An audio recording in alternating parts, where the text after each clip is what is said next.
आज हम बात कर रहे हैं 10,000 से ज्यादा केस जीतने वाले हाईकोर्ट लखनऊ के सीनियर अधिवक्ता अरुण कुमार शुक्ला की, जिन्होंने निस्वार्थ भावना से कई गरीबों की मदद की है, जो हमेशा इनका प्रथम उद्देश्य रहा है। जो आर.एन. मिश्रा को फिल्म प्रोडक्शन के वरिष्ठ सलाहकार के रूप में अपनी सेवा लगातार प्रदान कर रहे हैं। अपने निजी जीवन में खुशहाल परिवार के साथ जिंदगी जी रहे अरुण शुक्ला हमेशा दूसरों की सेवा के लिए सदैव तत्पर रहते हैं, जो समाज को यह संदेश भी देना चाहते हैं कि सदैव एक दूसरे की मदद के लिए आगे आएं।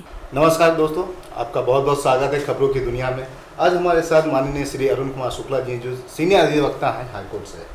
तो सर्वप्रथम आपका बहुत बहुत स्वागत है हमारे चैनल में। आदरणीय, अपने जीवन परिचय के बारे में हमारे दर्शकों को विस्तार से बताएं। मैं अरुण कुमार शुक्ल माननीय उच्च न्यायालय लखनऊ खंडपीठ में अधिवक्ता के रूप में कार्यरत हूँ और लास्ट कई वर्षों से मैं जन सेवा में लगा हूँ। आज के दौर में सबसे अच्छी बात यह है कि आप लोग कोविड-19 के इफेक्ट में भी जा करके जनता की सारी समस्याओं को जनमानस तक एक दूसरे तक पहुंचा रहे हैं, सरकार को बता रहे हैं सबकी समस्याएं।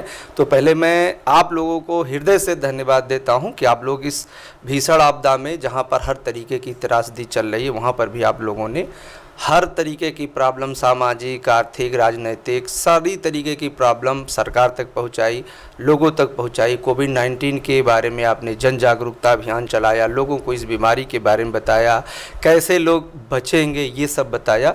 तो कहीं न कहीं लोकतंत्र के जो आप कहते हैं कि जो सबसे महत्वपूर्ण स्तंभ है, उस स्तंभ के रूप में आप लोगों ने बहुत बड़ी देश की सेवा की। इसके लिए पहले मैं आप लोगों को स्वयं धन्यवाद देता हूँ। इस कोरोना महामारी के दौरान जो भारत सरकार द्वारा, जो अपने उत्तर प्रदेश सरकार द्वारा जो अनेकों प्रकार की सुविधाएं मुहैया कराई गई हैं, जन जन तक उस सुविधाओं का सभी वर्गों में जो उसका लाभ मिला है, आप कितना सहमत हैं इस कार्य से? मान्यवर, देखिए, कोविड-19 के इफेक्ट से पूरा विश्व आपने देखा होगा त्राहिमाम किया। बड़े बड़े जो विकसित देश हैं वहाँ पर भी आपने देखा, चाहे वो इटली हो, अमेरिका हो, स्पेन हो, हर जगह आपने देखा। हम अगर इस रूप में देखें कि जहाँ विकसित देश में बहुत बड़ी बड़ी स्वास्थ्य सेवाएं कहीं हम लोगों से बहुत बेटर है, वहाँ पर भारत में भी आज भी आप देखें तो इस कोविड-19 से हम लोग बहुत कम प्रभावित हुए, जिसमें सरकार की नीतियाँ, सरकार की जन जागरूकता, सरकार के उच्च कोटि के जो स्वास्थ्य संबंधी सेवाएं प्रदान की गई, समय से प्रदान की। आपने देखा भी होगा कि माननीय प्रधानमंत्री महोदय जी ने 20 लाख करोड़ रुपए फंड भी जारी किया, इस समय जारी किया। तो इस तरीके के फंड, सरकार की योजनाएँ कहीं न कहीं लोगों तक पहुँची और कोविड-19 को रोकने में सरकार की बहुत महत्वपूर्ण भूमिका रही। साथ में हमारे जो भी इस तरीके के लोग रहे, वो लोग भी, जैसे डॉक्टर्स हैं, पुलिस हैं, उन लोगों ने मिल करके लोगों की स्वास्थ्य सेवाएं, कहते हैं ना कि अगर स्वास्थ्य ही नहीं होगा तो फिर क्या होगा। स्वस्थ तन में ही स्वस्थ मन रह सकता है और जहाँ स्वस्थ मन होगा वहीं स्वस्थ विचार होगा, जहाँ स्वस्थ विचार होंगे वहीं पर भी देश और हर समाज आगे बढ़ेगा, विकसित होगा। कुल मिला जुला के सरकार की जो भी सहायताएं दी गई सरकार द्वारा, वो बहुत उच्च कोटि के रही। और आज भी देखिए, कहीं न कहीं केवल सरकार के भरोसे हम नहीं रह सकते, हमें भी अपना खुद का देखभाल, अपने परिवार का देखभाल करने की आवश्यकता है। हम लोग कहीं न कहीं सोशल डिस्टेंसिंग को बनाए रखें। हालांकि सोशल डिस्टेंसिंग होनी चाहिए, लेकिन फिर भी हमें एक दूसरे के लिए हालचाल लेना चाहिए। सोशल डिस्टेंसिंग का मतलब नहीं है कि हम अपने परिजनों का, अपने चाहने वालों का हालचाल ना लें, उनका खोज खबर ना लें। सोशल डिस्टेंसिंग में कभी कभी ऐसी भी चीज़ें आ रही हैं कि लोग अपने घरों में रह गए। और सबसे मेन चीज़ हम ये कहना चाहते हैं कि एक चीज़ और भी है, केवल और केवल भयक्रांत हो करके ही हम इससे नहीं लड़ सकते। कोविड-19 एक बीमारी है, उसके बारे में एक छुआछूत की बीमारी, हमें उससे बचना चाहिए, लेकिन हमें अपने अंदर आत्मबल भी बनाए रखना चाहिए। क्योंकि जब तक समस्याएं नहीं आती हैं बहुत अच्छी बात है, लेकिन जब समस्याएं आ जाती हैं तो उनसे हमें और अपने आत्मबल को बढ़ा के उनसे लड़ना चाहिए। तो मैं ये कहना चाहता हूँ, ठीक है आप बचे, लेकिन अगर कोई आपके पास पड़ोस में कोई कोविड-19 से प्रभावित हो गया है तो हम उसको अछूत की तरह से व्यवहार ना करें कि नहीं वो हो गया। हमें उसके परिवार के अन्य लोगों के हौसले अफजाई करनी चाहिए। जिस भी तरीके की सहायता अपने को बचाते हुए कर सके, करना चाहिए। ऐसा ना किया जाए। और देखिए, बीमारी आती है और जाती है, कोई नई बात नहीं है, लेकिन हम अपने आत्मबल को बढ़ाए रखें। और आत्मबल के साथ में अगर हम लोग कहीं ऐसे करने लगे कि नहीं हम उससे बहुत ज़्यादा डर गए, तो आप किसी और डिजीज़ के प्रॉब्लम आपके शरीर में हो जाएगी, पता चलेगा बीपी, हाइपरटेंशन हो जाएगा, शुगर के पेशेंट हैं उनकी शुगर बढ़ जाएगा। तो हमें उनसे बचते हुए अपने स्वास्थ्य को अपने तरीके से देखभाल करें। और सरकार ने निश्चित रूप से बहुत सारी मतलब योजनाएं चलाई जिनका लाभ जनमानस तक पहुंचा। आज भी देखिए सारे अस्पताल, सारे डॉक्टर्स सब लगे हुए हैं और सरकार ने कहीं न कहीं फंड की कमी होने नहीं दी, दवाओं की कमी नहीं होने दी, वेंटिलेटर की कमी होने नहीं दी। तो सरकार का कार्य बहुत सराहनीय रहा। तो ये भी कहा जा सकता है कि ये महामारी ने सबक पूरे विश्व को। देखिए महामारी के रूप में तो मैं इसलिए नहीं कह सकता हूं क्योंकि महामारी जो होती है वो थोड़ा उसका प्रकार अलग होता है, जहाँ तक कि मेरा व्यक्तिगत ओपिनियन है। क्योंकि आपने देखा होगा कि अगर मतलब 1 लाख लोग बीमार हुए तो 90% लोग घर स्वस्थ होकर चले आए। महामारी से कुछ कम इसको आंका जाए तो ज़्यादा बेटर होगा, जनमानस में भ्रांति ना फैलाया जाए। ठीक है, मानता हूं कि कोविड-19 से हुआ। अगर महामारी देखे, आपने सुना होगा कि भारत में एक बार प्लेग फैला था, उसमें डेथ रेशियो 90% थी। आज कोविड-19 में 2% है और वो भी 2% जो है कहीं न कहीं और घोर बीमारियों से वो ग्रसित रहे। तो हम जनमानस में ये न पहुंचाएं कि जिसको कोविड-19 हो गया वो इतना भयाक्रांत हो जाए कि उसको लगे कि हाँ मृत्यु की छाया ही हमारे ऊपर मंडरा रही है। कोविड-19 से बहुत सारे हमारे जानने वाले भी प्रभावित हुए और स्वस्थ होकर वो घर आए। तो मैं चाहता हूँ कि आप लोग व्यक्तिगत रूप से लोगों को पहुँचाएँ कि ये एक छुआछूत की बीमारी है जो गंभीर है, जिसमें मृत्यु भी हो सकती है। It can possible but it not be sure कि हम मृत्यु को प्राप्त हो रहे हैं। क्योंकि शुरुआती दौर में आपने देखा होगा अप्रैल मई में लोग इतना डर गए कि वो लोग खुद ही एक दूसरी प्रॉब्लम उनके अंदर, कोई बीपी बढ़ गया, किसी का कुछ बढ़ गया। आप बिल्कुल अच्छी तरह जान लें आज भी भारत में क्या विश्व में 2% से 3% से ज़्यादा डेथ रेशियो नहीं है। तो निश्चित रूप से महामारी है, लेकिन वो कहीं न कहीं इस तरीके की है जी अगर हम सही खान पान करेंगे, अपना एक दूसरे को बचाएंगे तो ये बीमारी लाइलाज के रूप में बिल्कुल नहीं है। इसलिए इसे मैं महामारी के रूप में तो बिल्कुल नहीं मान रहा हूँ। ये मेरा व्यक्तिगत विचार है, इसे मैं महामारी नहीं मानता हूँ। हाँ, ये एक डिजीज है, छुआछूत की बीमारी है और इससे बचा जाए क्योंकि ये गंभीर हो सकती है, आपके स्वास्थ्य को इतना खतरा पहुँचा सकती है कि आपकी मृत्यु तक हो सकती है। लेकिन ऐसा नहीं कि मृत्यु ही हो जाएगी। अगर ऐसा ही होता तो 100 में 97% लोग कैसे ठीक होकर के घर आते। तो हमारा व्यक्तिगत मत ये है कि इससे बचा जाए और हर तरीके से जो भी सरकार की योजनाएं हैं, दिशा निर्देश हैं, गाइडलाइन हैं, उनका पालन किया जाए तो हम शायद बहुत जल्दी इन सब चीज़ों से पूरी तरह से हम और अपने परिवार और समाज को बचा सकते हैं। कोविड-19 के दौरान अनेकों क्षेत्र में आर्थिक मंदी का सामना करना पड़ा है। तो वकालत के क्षेत्र में क्या अनेकों परेशानियों का सामना आपको देखने को मिला है? देखिए, वकालत व्यवसाय भी कहीं न कहीं एक तरीके से आप जान रहे हैं समाज सेवा का है और समाज में, परिवार में, राष्ट्र में, विश्व स्तर पर आपने देखा बहुत आर्थिक मंदी का दौर चला। आर्थिक मंदी का मतलब ये हो गया जब सारे वाणिज्यिक प्रतिष्ठान बंद कर दिए गए, लोगों का आवागमन बंद हो गया और कहीं न कहीं सरकार की व्यवस्था भी थी क्योंकि उस समय ऐसा भयावह स्थिति बन गया था कि सरकार भी नहीं समझ पा रही थी कि इस पर कैसे रोकथाम किया जाए। सरकार ने लॉकडाउन किया तो स्वाभाविक हमारा भी व्यवसाय, जो विधि व्यवसाय से जुड़े उनको भी तमाम तरीके के अधिवक्ताओं के, जो मेरे मित्र हैं उनको भी बहुत तरीके की प्रॉब्लम आई, खासकर आर्थिक समस्याएं आई। अब ये था कि बुरे समय में लोगों ने अपना हौसला बनाए रखा, एक दूसरे को सहयोग किया गया और हम लोग कर भी रहे हैं, जिससे जो बन पड़ रहा है लोग एक दूसरे की सहयोग और सहायता दे रहे हैं। लेकिन आर्थिक मंदी तो विश्व स्तर पर बहुत रहा। देखिए हमारी GDP भी घटी, लेकिन अब सारी चीज़ें कहीं न कहीं आने वाले समय में हम लोग उससे उबर जाएंगे और विश्व स्तर पर तो आर्थिक मंदी रही, उसका प्रभाव हर व्यवसाय पे पड़ा। तो हम लोग भी कहीं न कहीं है सामाजिक, चूँकि हम लोग भी एक सेवा प्रदाता के रूप में ही काम करते हैं, तो जो लोगों का आवागमन बंद रहा। कोर्टें भी आपको जानकारी होगी काफ़ी दिनों तक बंद रहीं। अभी तो सुचारू रूप से अभी भी नहीं चल पा रही, लेकिन हाँ ऑनलाइन कोर्टें चलने लगी हैं, काम होने लगा है। लेकिन ये हमारी मजबूरी थी, सरकार की भी मजबूरी थी कि ऐसे मतलब चीज़ों को रोका जाए। आने वाले दिनों में जो हमारे फेस्टिवल हैं, हम जिस फेस्टिवल को बहुत ही धूमधाम से मनाते हैं, मगर कुछ गवर्नमेंट की ऐसी स्कीमें हैं कि हमको घर तक ही सीमित रहने का उनका आदेश है। इसके बारे में आप क्या कहते हैं? जहाँ श्रद्धा और धार्मिक एक माहौल जो क्रिएट होता है सभी दर्शकों के बीच में, मगर इस महामारी, इस कोविड-19 के दौरान हम सब सीमित दायरे में ही अपनी श्रद्धा को सभी सम्मान के साथ मनाते हैं। इसके बारे में आपकी क्या राय है? देखिए, मेरा मानना है जो धर्म होता है वो व्यक्तिगत आस्था का विषय है और धर्म कहते हैं कि मतलब क्या है, धर्म जो है सबसे बड़ी चीज़, हम किसी संप्रदाय के बारे में कुछ नहीं कहना चाहते, लेकिन धार्मिक होना हर व्यक्ति का काम है, धार्मिक आयोजन होना, धार्मिक चीज़ें होती हैं। लेकिन आज के दौर में कोविड-19 में मेरा व्यक्तिगत मत यह है कि इस तरीके के आयोजन अभी समाज में उचित नहीं होंगे, बड़े प्रयोजन संभव नहीं है, चाहे वो दशहरा हो, दीपावली हो। हम लोग अपने घरों में रह करके ही पूजा पाठ करें, धार्मिक क्रियाकलाप करें तो ज़्यादा बेटर होगा, क्योंकि परिवार में केवल हम ही नहीं रहते, परिवार में छोटे बच्चे रहते हैं, बुजुर्ग माँ बाप रहते हैं। तो हम कोविड-19 का एक दूसरा प्रभाव ये ऐसा नहीं है, ये केवल व्यक्तिगत अहित नहीं करता है, पारिवारिक अहित भी करता है। सपोज करिए कि हम लोग किसी धार्मिक अनुष्ठान में भाग लेते हैं, वहाँ से लेकर आया, हमारे घर में 80 साल 75 साल के माँ बाप हैं, अगर उसका प्रभाव, हम तो चलो ठीक है, हमारी स्टेमिना बहुत अच्छी है, लेकिन अगर हमारे माँ बाप बुजुर्ग हैं, अगर उनको इस तरीके की प्रॉब्लम होगी तो उन्हें बहुत ज़्यादा प्रॉब्लम फेस करनी पड़ेगी।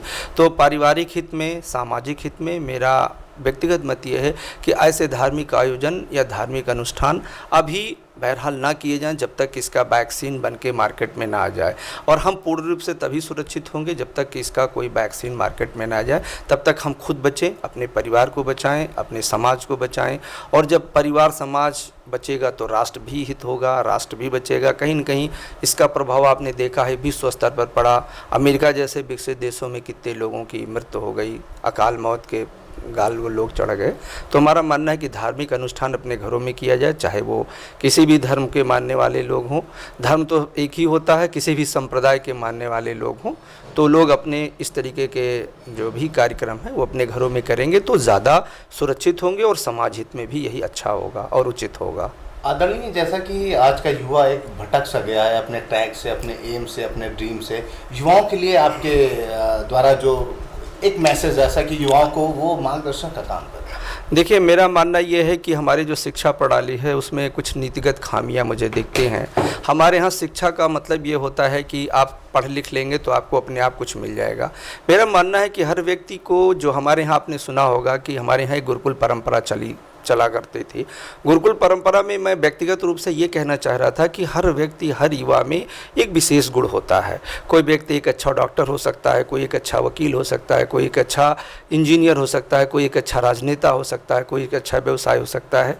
अगर भविष्य में कोई ऐसी सरकार की नीति बने कि हम उस व्यक्ति का इस तरीके से चुनाव करें जो व्यक्ति सबसे अच्छा काम कर सकता हो, अगर उसी क्षेत्र में उसको बढ़ावा दिया जाएगा तो कहीं न कहीं जो बेरोजगारी है, जो इस तरीके की चीज़ें आ रही हैं, जो युवा भटक रहा है। युवा क्यों भटक रहा है? क्योंकि युवा को लगता है कि हम पढ़ लिख लिए तो स्वयं हमको नौकरी मिलना नहीं चाहिए। अब आप बताएं, गवर्नमेंट के पास छोटा सा संसाधन, इतना बड़ा देश है, इतनी हमारी जनसंख्या है, 125 करोड़ से ज़्यादा है, गवर्नमेंट की इतनी बड़ी नीतियाँ नहीं है कि वो सबको रोजगार दे सके, सबके लिए संसाधन जुटा सके। हमें खुद आगे बढ़ करके अपने लिए खुद करना होगा। तो मेरा मानना यह है कि जब हम लोग बचपन में, आपने देखा होगा कि छोटा बच्चा होता है तो पहले हम उस पर थोप देते हैं, ये कहते हैं कि बेटा तुम ये बनोगे। कभी किसी माँ बाप ने ये नहीं पूछा कि बेटा हमारा क्या काम सबसे अच्छा कर सकता है। तो मेरा मानना है कि अगर व्यक्ति अपने आप चुनाव करे, अपने उस चीज़ का चुनाव करे जो सबसे अच्छा कर सकता है, तो मुझे लगता है वो अपना सबसे अच्छा उपयोग या अपना सबसे अच्छा उपादान उसी क्षेत्र में करेगा, हुनर के हिसाब से। जी। तो हमें लगता है कि सबसे पहले हमारे जो गार्जियन हैं, हमारे जो पेरेंट्स हैं, युवा हम तब होते हैं कि पहले हम बच्चे होते हैं तब युवा होते हैं। तो जो बीमारी हम बचपन से लेके चलते हैं वो युवा होने पर बढ़ जाती है। ये बेरोजगारी हमें बचपन में ही, अगर गवर्नमेंट की नीतियाँ भी थोड़ी हमें सहयोग करें और खासकर गार्जियन इस चीज़ को समझे कि हमारा बच्चा क्या सबसे अच्छा कर सकता है। अब पता चलता है वो एक अच्छा डॉक्टर बन सकता है, हम लोग उसे अच्छा इंजीनियर बनाने लगते हैं। जो एक अच्छा इंजीनियर बन सकता है उसे हम अच्छा व्यवसाय करवाने लगते हैं। तो व्यक्तिगत गुण जो होती है वो नेचुरल चीज़ है। आपने देखा होगा कि हर व्यक्ति में एक गुण, एक चीज़ बहुत व्यक्तिगत होती है। उसी गुण का अगर हम आगे किसी भी तरीके से प्रमोट कर सके तो व्यक्ति उस क्षेत्र में जाकर, वो युवा उस क्षेत्र में जाकर के बहुत अच्छा सहयोग करेगा और कहीं न कहीं सरकार के ऊपर निर्भर ना होकर वो व्यक्ति अपने ऊपर निर्भर हो जाएगा। आप देखते होंगे कोई बहुत अच्छा म्यूजिक है, कोई एक अच्छा प्लेयर है, तो हमारे यहाँ कहते हैं कि पढ़ोगे लिखोगे होगे नवाब, खेलोगे कूदोगे होगे खराब। अब आप बताइए, अगर ऐसे ही होता तो सचिन जैसे प्लेयर कैसे निकलते इस देश में, जिन्हें भारत रत्न मिला। तो मेरा बिल्कुल, तो मेरा कहना है कि आप बच्चों पर कुछ न थोपें। अगर बच्चों पर जो आप थोपते हैं वही बड़े होकर के जब वो युवा होते हैं तो वो दंश के रूप में जीवन भर झेलते हैं। आप एक अच्छे डॉक्टर हो सकते थे, आपके माँ बाप ने आपको अतर विषय बढ़ा दिया, कोई अलग से करा, अब आप दूसरे फील्ड में जाएंगे, स्वाभाविक है कि आप उतना अच्छा नहीं कर पाएंगे। तो मेरा कहना है कि प्राकृतिक रूप से बच्चों को ये देखा जाए क्या अच्छा कर सकते हैं, उन्हीं क्षेत्र में उनको आगे बढ़ाया जाए। बाकी सरकार तो अपना तमाम तरह की योजनाएं चला रही है बेरोजगारी दूर करने के लिए, और हो भी रही है, और भविष्य में इस तरीके की पूरी संभावना है कि गवर्नमेंट की नीतियाँ युवाओं को प्रशिक्षित करेंगी। आप कौशल प्रशिक्षण गवर्नमेंट की बहुत बड़ी स्कीम है, स्वावलंबन की बहुत बड़ी स्कीम है। आपने देखा कि कौशल प्रशिक्षण में युवाओं को बुला के तरह तरह के स्वावलंबन के, तरह तरह के स्वरोजगार करने की योजनाएं, वित्तीय योजनाएं सरकार की चल रही हैं, वो उनको बहुत मदद दे रही हैं। और निश्चित रूप से बहुत जल्दी हम उम्मीद करते हैं कि हमारे देश के युवा अपने पैरों पर खड़े होंगे और वो राष्ट्र और परिवार सबकी तरक्की करेंगे। अनेकों समाज में आजकल हत्याएं, रेप केस, कई प्रकार की एक्टिविटी आपके समकक्ष देखने को मिलती हैं। ये क्यों हो रहा है, इसके बारे में कुछ दर्शकों को देखिए, मैं अपराध का मूल कारण समाज को कहता हूँ, व्यक्ति के बजाय। मेरा व्यक्तिगत मत है। देखिए, हमें जो हमारा व्यक्तिगत मत है, देखिए कोई भी व्यक्ति, आपने देखा होगा एक पिता के पास दो पुत्र होते हैं, एक अच्छा डॉक्टर बन जाता है, एक अच्छा वकील बन जाता है, एक अच्छा पुलिस बन जाता है, और वही एक अच्छा किसी अपराध में लग जाता है। मेरा कहना है कि सबसे बड़ी प्रॉब्लम ये है संस्कार की बात। यहाँ आती है संस्कार। हम अपने पेरेंट्स से, अपने माँ बाप से क्या संस्कार लेके आते हैं। अगर प्राथमिक पाठशाला में ही, यानी प्राथमिक पाठशाला स्कूल नहीं होता है, माँ बाप होते हैं, अगर हमारे माँ बाप हमें अच्छे संस्कार देते हैं तो 100 में 1-2% की वदंतियाँ छोड़ दीजिए। लेकिन मुझे लगता है कि किसी भी बच्चा आज किसी अपराध में संलिप्त है तो कहते हैं कि अतीत और भविष्य, कहते हैं history is the continuous between the dialogue of the past and future, यानी जो इतिहास होता है वो अतीत और भविष्य के बीच का एक संवाद होता है। जब कोई व्यक्ति, कोई भी समाज में अपराध बढ़ता है तो हमें उसके पीछे जाना होगा, हमें ये देखना होगा कि समाज में ऐसी कौन सी गतिविधियां अतीत काल में रहीं कि अपराध बढ़ा। आपने देखा होगा कभी समाज में सच्चाई रही, कभी बुराई रही, हर युग आए, हर युग में एक तत्व ज़्यादा, चाहे सतगुण हो, रजगुण हो, तमगुण हो। हमारे यहाँ मेन चीज़ ये है कि प्राकृतिक व्यवस्था है। प्राकृतिक व्यवस्था का मतलब ये हो गया कि समाज में कभी न कभी एक तत्व की अधिकता रहे, सतोगुण, रजोगुण, तमोगुण, उसी के आधार पर प्रकृति भी निर्धारित करती है, और उसके लिए सबसे बड़ी चीज़ है संतुलन बनाना। तो जो आज अपराध की सीमा बढ़ी, उसके पीछे कहीं न कहीं कारण हमारे संस्कार हैं। अगर हम बचपन से अच्छे संस्कार लेकर आएंगे, बचपन से मेरे पेरेंट्स और मेरे स्कूल कॉलेज में ऐसे संस्कार दिए जाएंगे। देखिए, नैतिक शिक्षा के नाम पर बहुत थोड़ी सी चीज़ें जाती हैं। आज सब लोग व्यावसायिक शिक्षा की बात करते हैं, कोई समाज सुधार की बात नहीं करता। कभी किसी ने कहा कि बच्चों में अच्छे गुण कैसे डाले जाएं, कैसे अच्छे संस्कार दिए जाएं, कैसे उनको अच्छी मान्यताएं बताई जाएं। तो अगर बचपन से ही हमको अच्छे संस्कार दिए जाएंगे तो निश्चित रूप से मेरा मानना है कि भविष्य में वो बच्चा बड़ा होकर किसी अपराध में संलिप्त नहीं होगा, वो अच्छे रास्ते पर चलेगा, राष्ट्र निर्माण पर काम करेगा, हर तरीके से वो समाज का उत्थान करेगा, व्यक्ति का उत्थान करेगा, अपने परिवार का उत्थान करेगा। तो अपराध का मूल कारण हमारे संस्कार में मुझे मिलता है। और निश्चित रूप से अगर हमारे संस्कार अच्छे होंगे, बचपन से संस्कार, माँ बाप के अच्छे संस्कार, स्कूल कॉलेज के संस्कार, और खासकर समाज में, तो समाज में अगर हमें लगता है अपराध रोकना है तो सरकार को केवल कानून बनाने के बजाय उसे आत्मोत्थान के लिए भी कुछ कार्य करना चाहिए। केवल कानून बना करके, कानून से तो केवल भय पैदा होता है, और भय से किसी व्यक्ति का सुधार नहीं होता। मेरा निश्चित मानना है कि भय से व्यक्ति कुछ समय के लिए अपने ऊपर की भावनाओं को तो दबा सकता है, लेकिन अंतर मन से वो अगर अपराधी वृत्त का है तो जब भी उसको समय मिलेगा वो अपराध कर बैठेगा। तो हमारा है कि जो अंतर मन है उसको शुद्ध कैसे किया जाए, उसको पवित्र कैसे किया जाए। अगर इस तरीके के कार्यक्रम होंगे, अगर मन पवित्र आपका हो गया तो निश्चित रूप से आप अपराध किसी प्रकार का कर ही नहीं सकते। तो हमें लगता है कि जो हमारा मानना है कि कहीं न कहीं मन को पवित्र किया जाए। अगर आपके विचार पवित्र होंगे, मन पवित्र होगा, तो अपराध कहीं दूर दूर तक नहीं दिखाई देगा। तो उसका कारण हमारे समाज में भी है। कहते हैं कि हम समाज से ही सीखते हैं, समाज को ही देते हैं। अगर कोई व्यक्ति आज किसी भी अपराध में संलिप्त है तो उसका कारण देखना चाहिए। केवल वो व्यक्ति उसका कारण नहीं है, उसका परिवेश, उसके संस्कार, वो समाज जहाँ वो पला और बढ़ा है, उसका भी मूल कारण है उसे उस हद तक पहुंचाने के लिए। तो अगर अपराध को रोकना है तो हमें हर तरीके की जो भी समाज में बुराइयां हैं, जो भी समाज में इस तरीके की चीज़ें हैं, उनसे दूर करने का प्रयास करना चाहिए। बहुत बहुत धन्यवाद आपका हमारे चैनल के माध्यम से बात करने के लिए। जी जी, धन्यवाद। KKD news bureau report, Lucknow.